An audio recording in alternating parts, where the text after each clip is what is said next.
My dad wanted to go get dinner, so we went to Subway. And I'm like, okay, cool. I know I'm broke, but like dad will pick up the cost for dinner. And we got two $5 footlongs. And as we're going to check out, my dad's like, oh shit, man, you got to get this. I forgot my wallet at home because I had picked him up because I had a fancy Corvette. And at that moment, I did not have $16 in my checking account. And I just walked out of Subway in shame, crying in the car. You know, you're 28 years old. You're looking at $1 million in debt. You're looking at a market that you have no clue if it's going to recover. And then on top of that, everybody in society is telling you as a loan officer or realtor, you're a piece of shit. You caused this problem. At the end of the day, I'm good at coaching people that have to manage sales pipelines. I cleaned up my CRM. I cleaned up my pipeline management tool. And my run rate in the last 60 days has gone from 300,000 in personal income to $1 million in personal income. Wow. All right, everybody. Welcome back to the amazing marketing show. I'm Dmitry Smirnov here with my co-host, Chris Gray. Chris, what's going on? Dmitry, what up? I am living the dream, and I'm excited for our new guest, Scott Groves. Scott, what's going on? Introduce yourself. Tell us who you are and what you do. All right, man. Well, that's a long story. I met Chris through Front Row Dads, which is fathers with businesses, not business owners trying to make time to be fathers. So my family, obviously wife and 3 kids, kind of the most important thing. That's what I'm supposed to say. And that's what I'm trying to live. I'm a loan officer by trade for 25 years. And, after going broke in 2008, 2009, like everybody else, had some real success, grew that, and people were taking notice. So that turned into a coaching program, that turned into writing a book, that turned into creating a planner, now speaking and things like that. And that's just opened up a bunch of opportunities to kind of invest in little different businesses. So thank God for my partner, Leah, who manages most of our loan mortgage business. And that gives me time to do coaching and speaking and pouring into other people, which is really where my passion is. And then that dovetails nicely with you guys, right? Because a lot of times when people come to me with money problems, it revolves around marketing, old school, new school, how we make that work in the financial industry of mortgage, real estate, insurance agents, stuff like that. So yeah, I kind of do too much. And this summer, we'll have a big announcement on kind of what we're pairing off the calendar. That'll be good. So then, Scott, quick question. What do most, like your everyday person, what do they get wrong about mortgage loans? Oh, man. The number one thing that we're constantly fighting, and this is the fault of the mortgage professional, is like the only question that we've taught clients to ask is like, what's the rate? What's the rate? What's the rate? Well, there's a million things that goes into the rate. Like, are you self-employed? What's the credit look like? All this kind of stuff. And so I think a lot of people, and I get it, it's scary to buy a home right now. We're recording this in May of 2025. Rates are higher than they've been in years. Prices are the highest they've ever been. Homeowners insurance is the highest it's ever been. So everybody's just trying to get a win, whether that's beating up their insurance agent to save $20 a month, or whether that's beating up their loan officer to save $40 a month on the interest rate. But I think keeping people focused on the idea of like, the goal is to get into the house. Like if you can afford the payment, one of my favorite questions to ask is like, what's the interest rate on your car? Nobody knows. I have no clue. Like I do this for a living. I have no clue what the interest rate on my car is, but I know my payment is $769 a month. And so I think like focusing on the payment and the affordability and getting into the house, because I mean, you could drive yourself bonkers trying to find the best rate. And if one lender had all the best rates for all the scenarios, I would work there and there would only be one mortgage company in the country. So it's really just finding somebody you trust and work with them. And, because of the industry that I work in and what loan officers have screwed up is we've really just taught the consumer to only ask one question, which is what the rate is. And there's 5 or 6 things that are more important than that. So I'd say that's what the average consumer gets wrong. Now, you mentioned old school marketing. I'm excited to dive into that a little bit because I'm wondering how old school are we really going to go with it? But before we do, you mentioned the 2007, 2008, everyone went broke. And I think a lot of people have that on their minds now. Like you mentioned, everything's expensive, home price, insurance price, et cetera. I mean, are we looking at going broke again here in the next couple of years? What do you think? Well, I think 100%, like the data is already showing this, that they're moving to a buyer's market, right? So there's this really kind of esoteric stat that gets followed pretty closely by realtors and lenders. And it just simply means this. If another house did not go on the market in your neighborhood, how many months would it take for all the houses currently on the market to get sold off, right? And in COVID, that supply of housing was like 2 to 4 weeks, which meant if a new house didn't come on the market, based on the buyer appetite out there, every house on the market would be sold within 2 to 4 weeks. Mm-hmm. When that happens, that's an extreme seller's market. Sellers can ask for any price they want. They can tell you to piss off. They're not fixing the roof before you sell the house. Normal time on market or inventory for market is about a 3-month supply. Once we get to about a 4 to 6 month supply of properties based on the available buyers, then it becomes a buyer's market, right? And so we're starting to see that LA has gone from like half a month supply to 2.5 months of supply. Austin has gone from a 1 month supply to a 4.5 month supply. So we're starting to get to that area where buyers are going to have a little bit more power, but I don't think we're going to see, actually, I can virtually guarantee we're not going to see another 2008 type crash, because in 2009, the government effectively came in and took over the mortgage industry and said, no more of these flashy loans, no more of these interest only loans unless the client is highly qualified. So over the last 16 years, anybody who's bought a house has been properly vetted, real underwriting, real down payments, real job verifications. And so look, if my property value, I'm sitting here in Vegas and I have a house in LA, if they drop, by $50,000, I'm not going to walk away from it because I've got a couple $100,000 into each house. And it's like, we're not going to see like it was in 2008, where like, if you could buy a house on speculation with zero money down, and then properties went down 5 or 10% or 20%, why wouldn't you walk away from it? That's actually a pretty good business decision. But the business decision at the family level is not the same in 2025 as it was in 2008. So is the market going to soften? Yes. Are properties hopefully going to get a little bit cheaper for the buyers out there? Yes, 100%. Are people going to be walking away from their houses in droves, creating this huge foreclosure issue? I don't think there's a chance in hell that that's going to happen. Now, I have a question here. It's kind of diverting from what you're talking about. We're in the same field. So you're talking business here, and I'm looking at you, Scott, and I know a little bit about your background. You have a business, you have a coaching business, you wrote books. You are aiming to be an intentional husband and father, right? So this is an intentional action you're taking. You do jiu-jitsu. My point here is that you do hard shit consistently, things that most people aren't going to do. So what is it about you that makes you want to go do things like jiu-jitsu and pay money to get your ass kicked? Why are you doing all this hard stuff? Yeah, I mean, part of that is probably some like trauma from my childhood, right? And like, let's be clear, I was not emotionally abused, physically abused. Like, I had a pretty good middle class upbringing, but there was always this fear, and we've talked a lot about this in Front Row Dads. Like, what is your lowercase t trauma, right?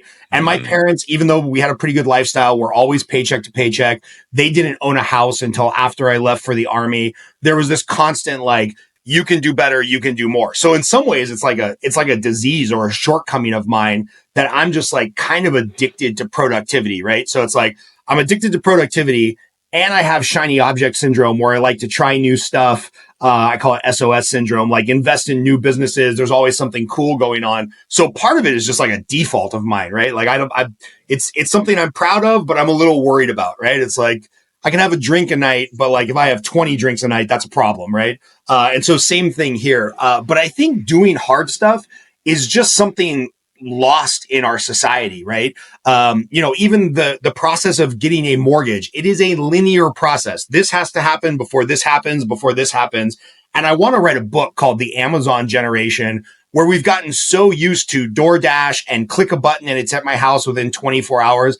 I think as like human beings, we need to do hard shit. And I heard a quote, and I wish I could figure out who to attribute it to, but it's like, fruit is only perfect for a moment when it's on the vine. It's either growing or it's dying, right? Like if you don't pick that fruit in a couple day window, the fruit is only perfect for a very short period of time. And it's like, you're either on this growth trajectory or you're on this dying trajectory, right?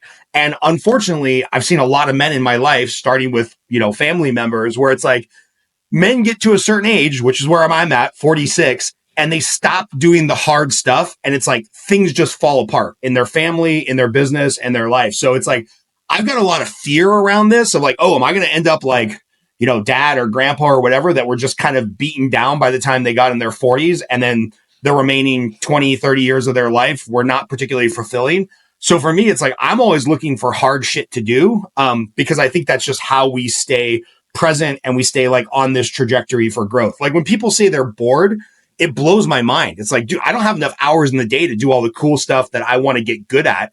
And sometimes my wife has to pull me aside and be like, do we really need another project right now? And I'm like, yeah, good point. Let's just focus on the 17 projects we have. And now it's bleeding off into her a little bit. She went and opened a school last year and she's like all in on growing her community. So, it's a blessing and a curse. But I think it's just important, right? There's that book that a lot of people have read called The Comfort Trap. And I think it's real. Like some of the family members at the school that we opened were like, yeah, we're getting a little too comfortable. Let's do something. So we went for a 33-mile walk last year. We just started on one side of Vegas and we walked to Hoover Dam for no reason other than like, hey, let's spend a day doing hard stuff. And I just think that's important for the soul, man. Yeah, I agree with you, Scott. As a matter of fact, you mentioned that. And I was thinking about this winter where I went camping and in the middle of the winter with a regular tent, not anything special. We didn't have the right equipment. I didn't even have I just had a sleeping bag and it was 15 degrees at night. I'm like, why the hell are we out here? And I think it's that thing there's something deep down in the guys that went where like, we need to get out of the comfort zone and just get a little reset going. Yeah. And nobody has good stories from when we're comfortable. We actually, we went camping this weekend, with the school, and the camping trip was awesome till 3:30 in the morning and it has not rained in Vegas in 8 effing months. And all of a sudden, 3:30 in the morning, just howling winds, pouring rain, hail. From 3:30 to 5:30, I sat up in the middle of the tent like this, holding it up so it didn't collapse. And now my son's going to have a great story. Like, hey, remember that time we went camping and dad had to stay up all night holding the tent up? Like nobody has great stories when things go easy. Like, so I think, it's just, it's how we learn as humans is telling stories, and you got to have some hardships or some trials to tell good stories. This podcast is going to go all over the place, but I want to go to jiu-jitsu really quick, if you don't mind. So speaking of hard stuff, what got you into it? Well, I'm my first passion is boxing. And so I boxed for like 10 or 12 years, had like 5 amateur fights. And around 40, my wife was like, hey man, you're kind of already dumb enough. Do you think really getting punched in the head, do you think getting punched in the head in your 40s and 50s, do you think that's the appropriate workout? I'm like, oh, let me try this jiu-jitsu thing.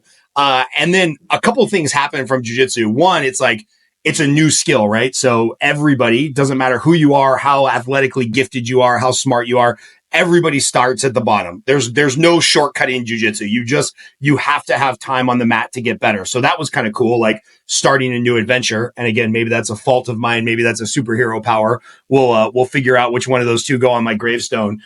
So there was that. I want to start something new. It's been a great way to build community. So that's pretty cool. And then number 3, it's like, even when we're on this podcast, like I'm excited to be talking to Chris. I'm excited to be talking about Dimitri. Somewhere in the back of my mind, it's like, should I also be checking my email? Should I be seeing if anybody texts me? Should I be seeing if like there was an alert to lock our loans because rates went up? So there's always these distractions. When I get on the mat and I have somebody like Chris on top of me trying to choke me or break my wrist, you have no choice but to be 100% present. So it sounds kind of weird, but like I can't bring myself to get into meditation. Like I try to sit there for 5 minutes, my mind starts wandering. I can be at jiu-jitsu for 2.5 hours and not think about anything else, not think about problems with my kids, my wife, my business, my health, anything. It's just like you're there and you're present. So for me, that's kind of become the addiction, just like people get addiction to meditation or they're really big into prayer or whatever it is that allows them to focus. In my mind, jiu-jitsu is like, you have to be focused or you could get hurt. And so I think that's kind of why I have fallen in love with it. I completely agree. It's a very weird sort of meditation because you hit the nail on the head. You can't think about anything else when you have somebody trying to kill you. Yeah. It's simulated murder and maiming. And so you are very aware and present of what's happening. And then the one thing I like about you, Scott, we don't have to go down the jiu-jitsu. I can go. But one thing I like about Scott is Dimitri, in jiu-jitsu, you have gi, right? Which is the normal little pajama looking thing, right? And there's something called no gi, which is like more like spandex type things. And I will say that Scott has the zestiest no-gi clothes ever. I mean, it's so zesty. I mean, if you're rolling around with grown men putting your balls in each other's face, you might as well wear some pink unicorn stuff, right? I mean, it's funny. Yeah, we'll have to make that the thumbnail.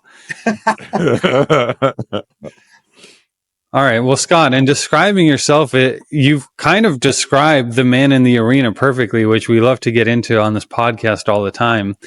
And I'll just read a part of this quote, and it's the man who at his worst, and we do want to talk about your triumphs as well, but at his worst, if he fails while daring greatly.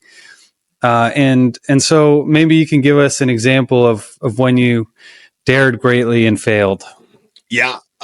Staying in the mortgage business, right? It's like in 2008, everything's crashing down around us. Loans are hard to come by. Even if you can get a client, it's hard to close a deal. And I got out of the Army in 2000 making $18,000 a year, right? As like a private E4 or a specialist or whatever they call this. And all of a sudden I started working at a bank and I'm making like $100,000, right? Nobody in my family had ever made $100,000 in a year before.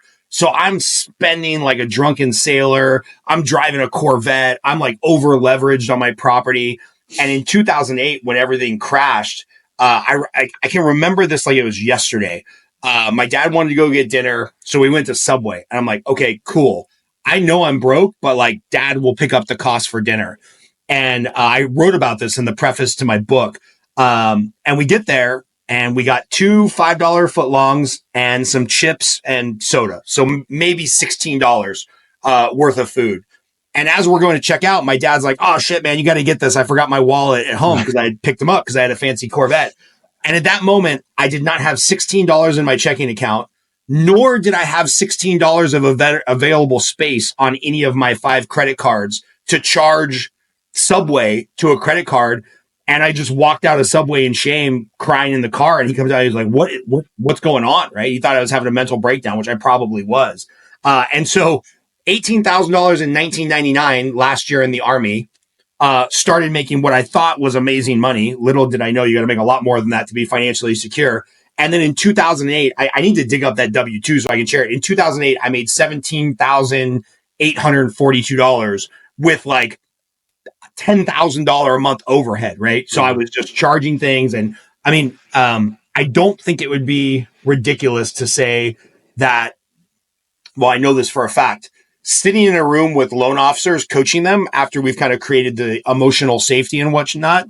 Shout out to Front Row Dads for teaching us how to do that.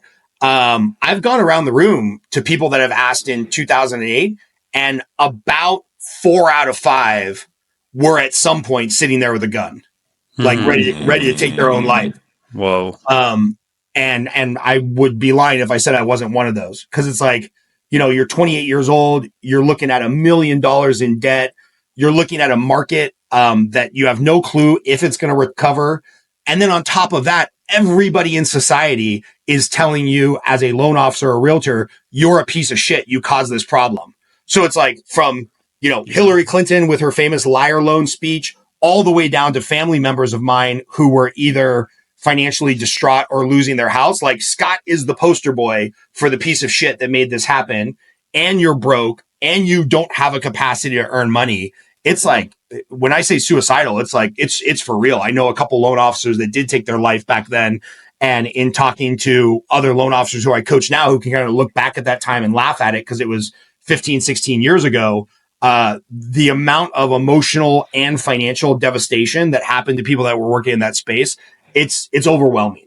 And so, you know, luckily I didn't do anything rash or stupid and found a way from steal from Peter to pay Paul and found a way to come back, and probably should have declared bankruptcy, but some of the money I owed were to people who I knew personally. So, you know, I spent my entire 30s paying off $1 million in bad debt that I accumulated in my 20s. I didn't start to grow my net worth till I was like 41. So it's brutal, man. You want to talk about the man in the arena, like when you're broke and you feel like a piece of shit and you got to get your ass to work to try to generate a loan that's probably not going to close because of market forces. That was a rough couple years. So you have somebody who looks at the gun and unfortunately makes a decision, then you have somebody else that says no, and they keep going and go through take the hard path, right? Um, what was it in you that made you, and you might have already answered it, but like, how did you pull yourself out of that and not go the other route? Yeah, it's weird. This is going to come across really, really strange. And I hope anybody that ever gets to a point in mental health seeks out professional help, which I did not because I was a typical, 20-year-old man that's like, I'll figure it out myself. But like when people talk about suicide, I'm just very open of like, I totally get it. Like, I really get why somebody in their life or going through a divorce or going through a medical problem or going through a financial problem, I totally understand why somebody would take their own life. I don't condone it. I think it's wrong to do it, morally and humanistically, if that's even a word. I might have just made that up. I think it's wrong to do it, but I totally get why people do it. And in some ways, I just think this goes back to doing the hard stuff, right?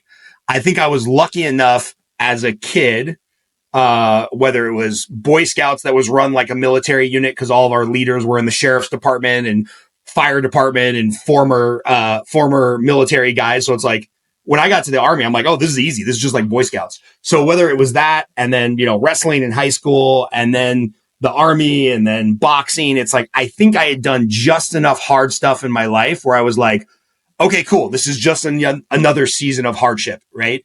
This is just another season of grind and we'll figure it out. And I presume that the people that made the ultimate decision probably at somewhere in their life had not previously dealt with adversity or done the hard stuff. Or, I remember going to this training in the Army called Sapper School. It's like a condensed Ranger school for engineers. I just got lucky to go, even though I was an infantry guy. And I served prior to 9/11, so I never had to shoot anybody, thank God, or get shot at in anger. But just going to this school where it's like, you legitimately get 5 hours of sleep in a week while you're running mission after mission after mission. I'm like, dude, cold calling some realtors and finding some business can't be as hard as staying awake for a week straight. And I probably wasn't thinking that consciously, but subconsciously, I think I had done enough hard stuff where it's like, okay, let's stop the pity party. Let's get over it. It probably took me 6 months. And then like, let's just course correct and figure out how to make money.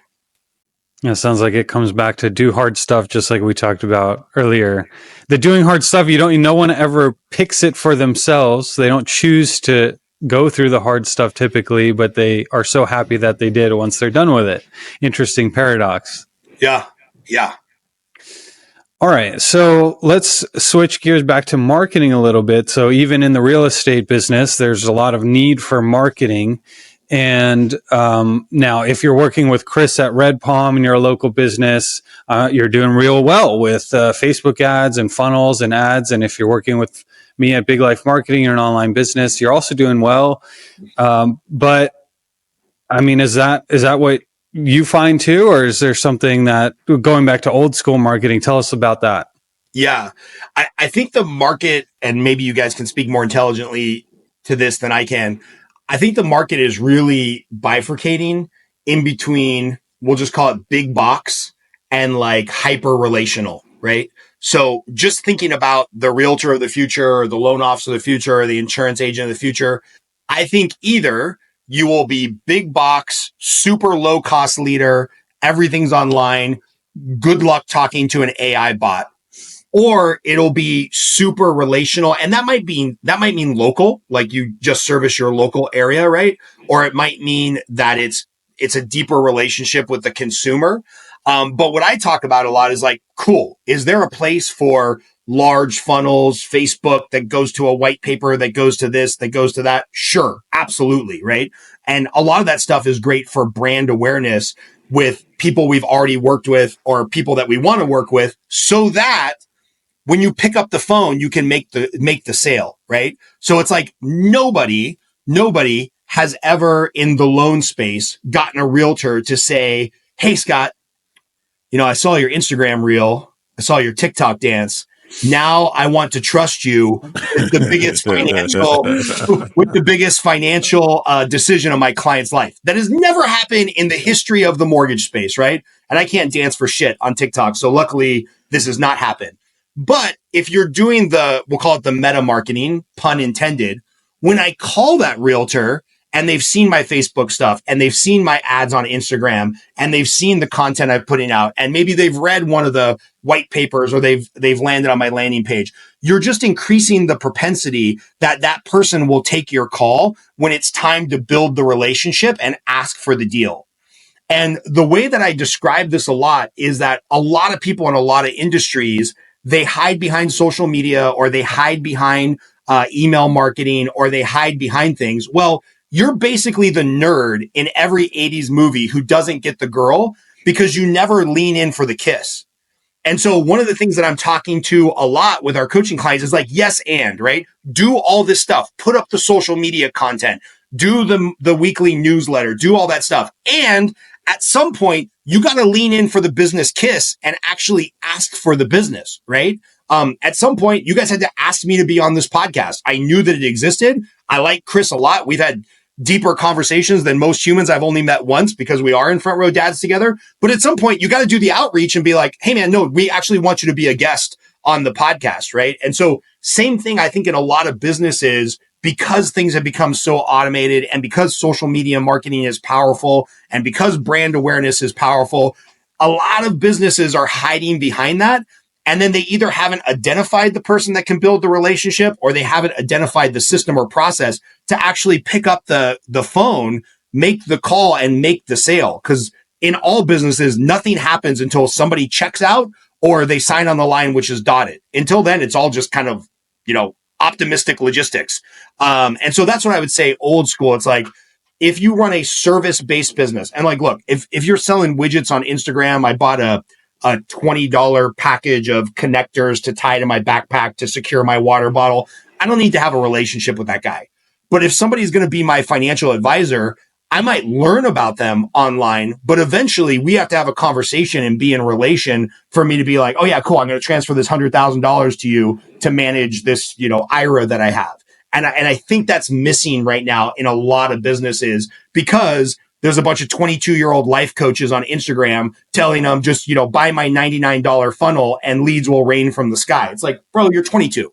Maybe you have some very cool life experience and some very cool technical experience in this little pocket of online marketing, but you don't know anything about my business. You don't know how I generate leads or close deals. So yeah, that's my rant on that. Like, pick up the fucking phone. Excuse my language. I like that. And it's the business advice for 2025 by Scott Groves is go for the kiss. Yeah. You got to lean in for the business kiss. Nothing happens, man.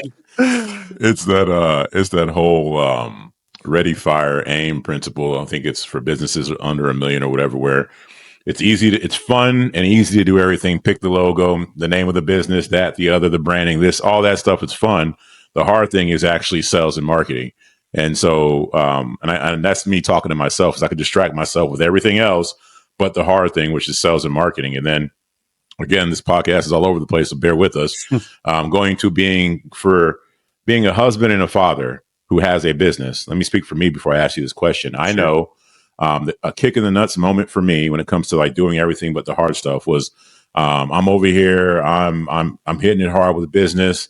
I'm over here working out, lifting weights. I'm doing jiu-jitsu. I'm hanging out with my wife and all this, and I'm thinking I'm just crushing it. And one day my wife says, you know what? Of the three main pillars of your life, health, wealth, and love, of those three pillars, love, meaning my wife and my daughter, are last. That's how she felt. That was her perception. And she was right. And all my actions were towards that. That was a kick in the balls. One of the things that led to Front Row Dads. So my question to you, Scott, is what did you have a moment like that led you to Front Row Dads, or a moment like that you discovered while you were in Front Row Dads? Yeah. It's funny. I would go back to a conversation I had with my mom when I was a teenager, right? Where we had moved about an hour outside of LA. For her needs, she decided she was going to keep her job in LA and commute back and forth to Palmdale, which is like the ghetto of LA. The only thing people know about Palmdale is that's where Afro Man's from. A lot of weed in Palmdale. And, my mom's super hardworking, but she didn't have like some high profile job where she was going to a high rise in LA. Like, she worked at Thrifty's, which is now Rite Aid. She could have easily transferred up to Palmdale. And I remember one time her having a conversation of like, well, I think I was asking for a new computer or something. And she's like, I got to work so hard, blah, blah, blah, blah, blah. And, then I got this commute. And she was basically just venting about the difficulties in her life, right? Which I'm much more sympathetic now as a parent than I was when I was a teenage boy. And I remember she goes something to the effect of like, well, we can either have the stuff and I can keep this job or I can be home. And I'm like, well, cool. Because right now we have neither. You guys don't have the money to buy the stuff and you're not present because 8-hour workday plus lunch plus an hour and a half commute on each side. We don't see you anyway. Like I'm basically raising my sister who's 5 years younger than me. And I mean, that was when I was 15, 16 years old. So 30 years ago. And it's really stuck in my head. So when I had kids, I was like, I have the ability to like tune out everybody else and be very selfish. I have a naturally very selfish mentality. And so anytime my wife wants to like really get under my skin, all she has to say is like, you're being selfish. And that's come up a few times where, I'm focused on my business and my health and my way that I want to interact with my wife and kids. And like when she needs to check my ass into the boards, like hockey, she tells me like, you're being pretty selfish. And that's probably come up 3 or 4 times in our relationship where I like, okay, now I've got some massive course correction to do, call some of the bros at Front Row Dads and be like, hey, help me course correct here. And so I wouldn't say it happened once. It's happened like 4 times in my marriage and my journey as a dad where that's happened. And I gotta regulate that for myself because I can definitely do the vacation I want and the mastermind I want and the jiu-jitsu for me at 6 o'clock in the morning. And you just got to course correct, right? And so we sat down at one point where my wife was like really struggling. And I'm like, all right, cool. Well, what do we need to change? And after we kind of peeled back the layers, she just needed me at home at night. I thought I was doing all the right things of like, okay, I'm home in the morning. I'm helping the kids get like ready, I work all day. And then even though I'm like dead tired, exhausted, I'm doing my jujitsu workout for myself from 6 at night till 7:30 at night. Well, turns out I didn't ask the question because I'm a man and we're horrible at asking questions. I didn't ask the question if it's easier for her to like take care of the kids in the morning or the night. And we decided she was like, oh yeah, man, the kids are so much more well behaved in the morning. I need you at night when they're like out of willpower. And I'm like, all right, cool. Instead of getting up at 4:45 and working and then coming in when the kids wake up, I'll get at 4:45, go to morning jujitsu and then be home in the evenings and be present. So all of my problems revolve around being selfish and being present. And my wife has no problem letting me know when those two things are not happening. Bro, we're cousins when it comes to that. Like straight up, all the problems I've had. And it's so simple is stop being selfish and then be present.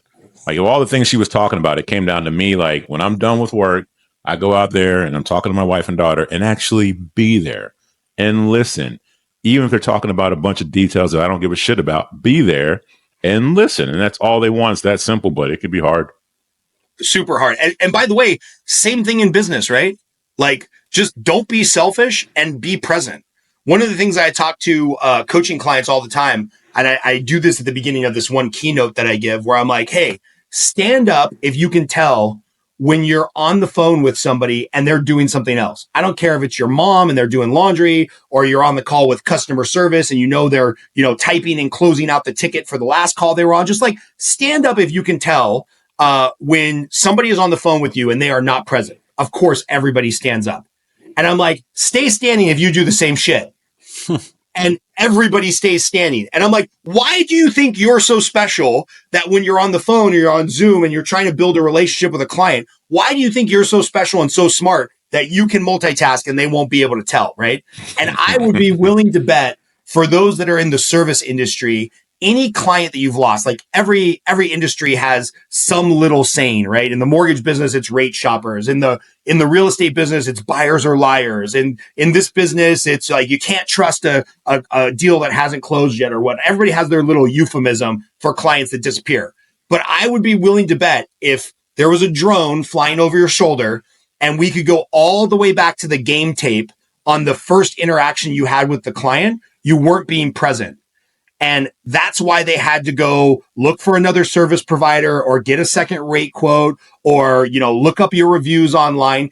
anytime somebody's lost business in a one-on-one personal setting or a service industry setting, I would be willing to bet it's because they weren't present at the outset, right? And we all know this. If we go to a restaurant and the waiter's not present and he's not really attentive to our needs and he seems overworked, we're probably never going back to that restaurant again. And we know this when we look at other people, but we never reflect and know this when we look at ourselves.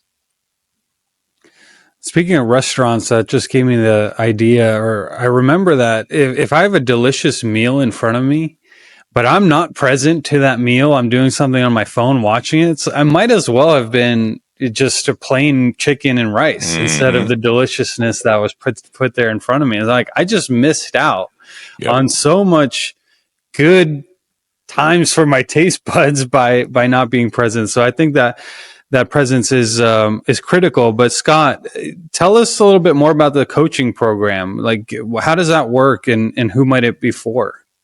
Yeah, we started out with loan officers, obviously, because that's my area of expertise, and then that moved to realtors and insurance agents who are kind of like, mortgage adjacent. But what I have found out as I'm trying to grow more testimonials from businesses outside of the mortgage space is that really at the end of the day, I'm good at coaching people that have to manage sales pipelines. So, if you need a big branding strategy and marketing strategy, I'm going to refer you over to Chris or Dimitri. Like, that's not my game.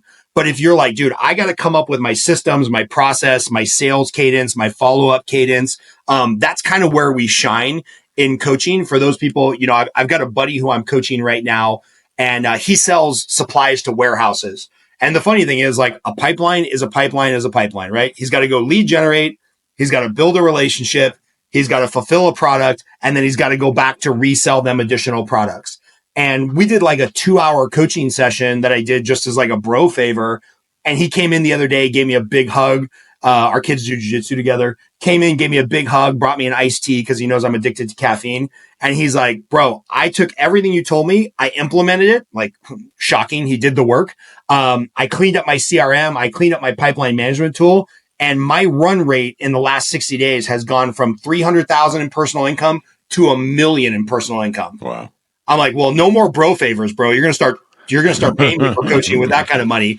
But yeah, I think, a pipeline is a pipeline. Sales calls is a relationship. That old adage of you got to get more people to know you, like you, and trust you. Like, that's kind of universal to anybody that has to run a sales pipeline. If it's technical stuff, if your sales pipeline is Facebook ads and online leads, that's not my jam. But if you're doing more relationship selling, that's where I can help people excel. Yeah, and we have people in our audience for sure building relationship type businesses. So, what's the long and or the short of kind of how to do that lead generation? How do you get now? A pipeline is a pipeline, but a warehouse that runs XYZ is very specific. There's not that many of them. I mean, how do people like that get leads? Yeah, I think a lot of people forget that most business is still a relationship business, right? Like, going to my buddy Enrique, I would have thought like, oh, cool. You sell cardboard, you sell toilet paper, you sell bubble wrap. You just email the guy and you're like, this person charges you 97 cents a square foot for bubble wrap. We're at 62 cents. Game over, right? He makes the sale. No, surprisingly enough to me, warehouse managers are his key demographic of people that he has to build relationships with. Because if that warehouse manager knows him, likes him, he'll trust him enough for the first order. And then when he fulfills the first order beautifully or cheaper or with better customer service, boom, like, he's now in relationship with that company for maybe a decade, right? And so I think a lot of people forget that in every business transaction, there is still somebody who's deciding whether or not it happens. Right? I mean, at the end of the day, the invoice has to get paid. The C-level person or the ops manager has to approve the invoice.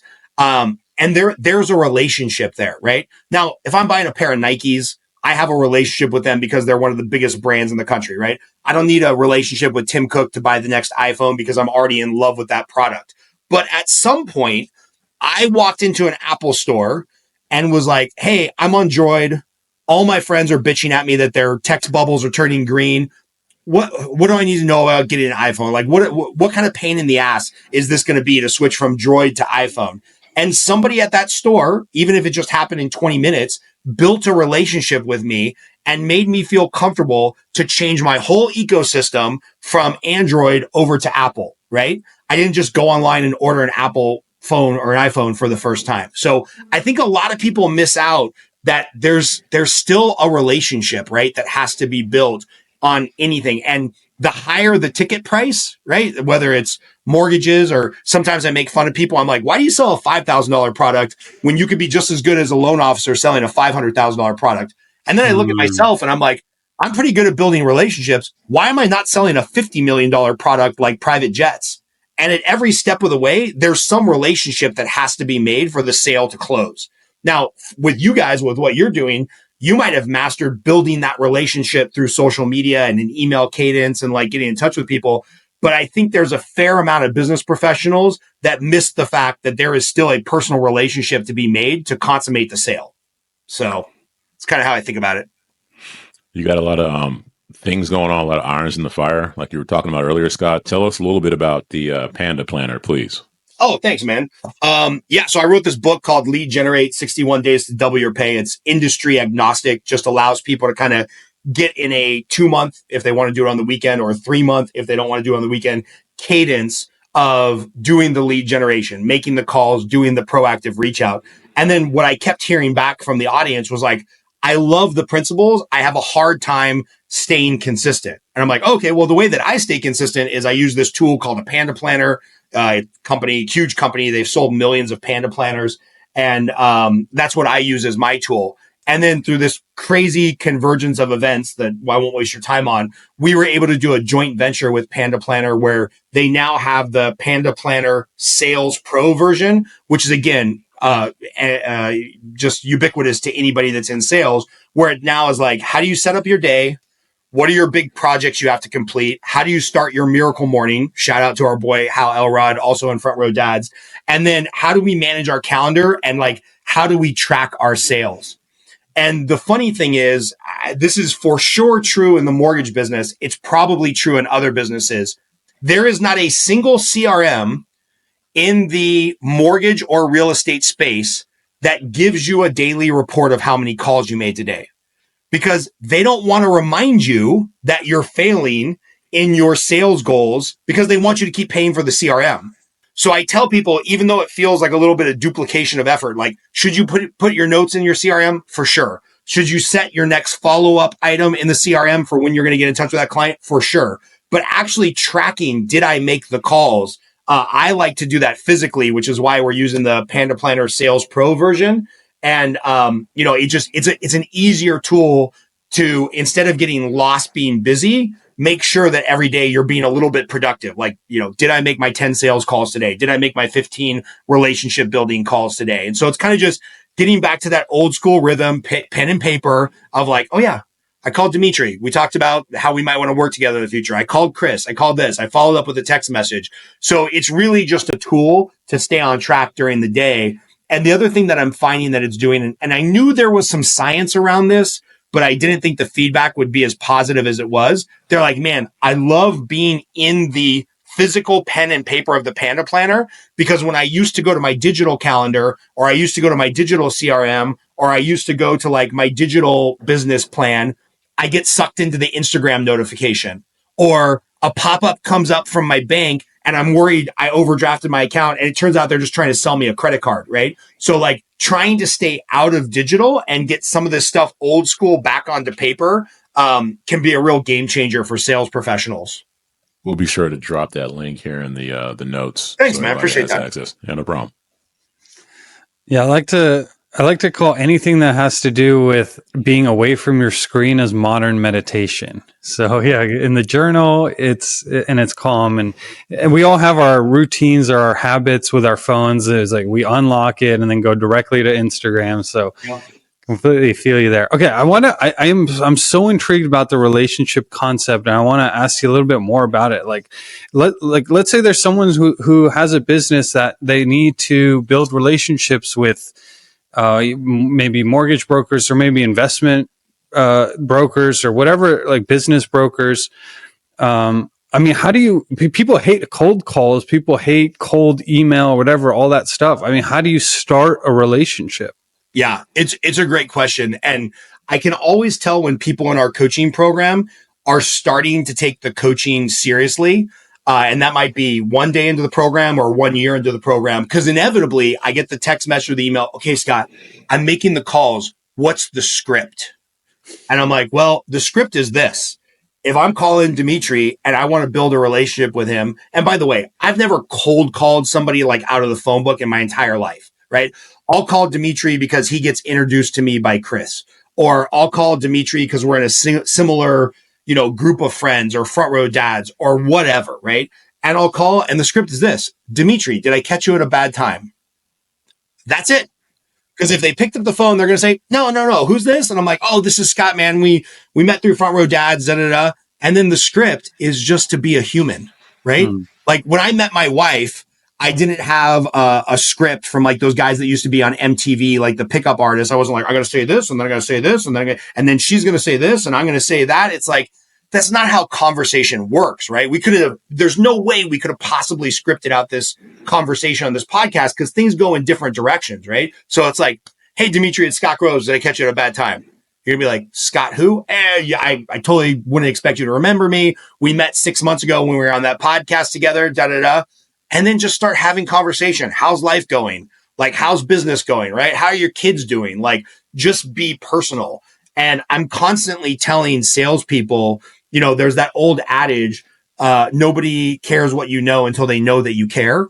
Okay, well, how do you get to that step where they know that you care? You have to spend 90% of your time being interested instead of interesting, right? If I call Chris, I'm not going to be like, so I do mortgages and we have down payment assist and we do second mortgages and I can do this. Or I'm just going to be like, hey, Chris, do you own a home? I don't know. Like, have you thought about buying a home? Is buying an investment property? Is it on the roadmap? Right. When your kids go to college, are you going to spend $70,000 for room and board? Or are you going to maybe put that money on like a down payment so that they can own a condo? And then 5 or 10 years later, you can sell that condo for a profit and maybe pay for college instead of it just being a $200,000 negative item on your balance sheet. Right. Like just asking questions, getting to know somebody and what they need. And then the business will present itself. Right. Like I call people all the time and there's no chance that they're going to need a mortgage. They bought their house. I helped them buy their forever house. They refinanced in 2022 and they have a 2.875% interest rate. Unless the primary wage earner in that household dies, they're never selling that freaking house. They're never refinancing the mortgage. But if I call them and I'm just a human and I check in on them, I see how they're doing, I ask some questions, it might present a conversation where they're like, oh yeah, you crazy story, man. My cousin's moving into town. I think he's going to buy instead of rent. Cool. Can I get an introduction to your cousin? Right. So it's like the script is just call, say, hey, did I catch you at a bad time? They say, surprisingly, no. That's why I picked up the phone, you dumbass. And then you just be a human, right? And start small talk and then go a little bit deeper and then try to learn a little bit more about them personally. And then keep those notes in your CRM. So Dimitri, you have kids, right? What are their names? Beta and Ambrose. Yeah, perfect. So if I got some crazy story about Ambrose, playing soccer or winning the science fair or whatever, I would make a note on that. So the next time I called you back, it's like, that's something we could talk about, right? If anybody looks at my Instagram, they'll know that I love Greek food. Like it's my go-to, like I pretend like it's healthy, but then the shit that I eat there ain't so healthy. If somebody's trying to get my business and they just cold call me and be like, let me tell you about my rates and my title and my pricing, I can't wait to hang up. But if somebody called me and was like, hey man, I'm going to be in your area. I get this all the time from recruiters. They're like, would you like to make 200 blah, blah, blah, blah, blah, and make more money? And I'm like, no, don't ever call me again. But if somebody like took 5 seconds to look at my Instagram and was like, hey, Scott, very clearly, I'm a recruiter for a mortgage company. I know you like Greek food. I'm going to be in Vegas or I'm going to be in LA. Can we go grab Greek food at blah, blah, blah, blah, blah. Be like, yeah, okay, cool. Not only do I want to go eat Greek food, this is somebody who actually took 5 seconds to show some type of interest in my life. And I'm like, oh, this might be somebody I want to be in a relationship with, or maybe one day work with them, right? And so it's just, the script is just be a human. Imagine that. I just love, as a fundamental principle, I think it's overlooked as is just, and I love how you put it, be interested more than interesting. right? And again, it's just turning the focus on that person and truly being in tune with what they want, and again, being interested. So I love that. Now, Dimitri, I know we're going a little long here. Is there anything we need to touch on before we wrap this up, fellas? Well, I know. I think we're good. I think we covered a lot, and there's always part 2 that we can do, Yeah, I and think we'd so, love dude. to have Scott back. I do want to just go over a couple of the things that we talked about to make sure we set this up. Now, we did talk about front row dads a lot, so when we're going to put the front row dads in the link, you've probably heard us talk about that on the show a lot. So, check that out. Check that website. Maybe it's right for you. And then for what Scott does, we do have the Panda Planner on here. And if you want to work with Scott, maybe you'd be a good fit for coaching or something to do with the mortgage industry. We're going to have those links set up as well. Scott, is there anywhere else you want to have people reach out to you? I finally fixed this. My business coach made me fix this on all of the socials, Instagram, TikTok, LinkedIn, all that stuff. I'm Scott L. Groves. L is for Lambert, but you can pretend it's for lover or loser, depending on whether or not you liked or hated this podcast, but Scott L. Groves. So pretty much any social media platform /Scott L. Groves. Just hit me up and we'll chat. And like, one of my business partners told me that I'm like an intellectual philanthropist. So even if we end up not working together for mortgage or coaching or whatever, but you just want to shoot the breeze for 20 minutes about what's going on in your business, get in touch with me and we'll find some time to book a call. Yeah, make sure to check out Scott's Instagram profile so you can send something relevant to him when you're reaching out. Okay, so by the way, comment on these on this episode. Let us know what questions you have, anything that sparked your interest or you want us to discuss on future episode. And if you're not subscribed, get on the subscribe because we got episodes coming out every single week. So check those out. I think that's all. Guys. So Scott Groves, thank you so much for coming on. Loved having you. I appreciate you guys a lot, man. All right. Peace.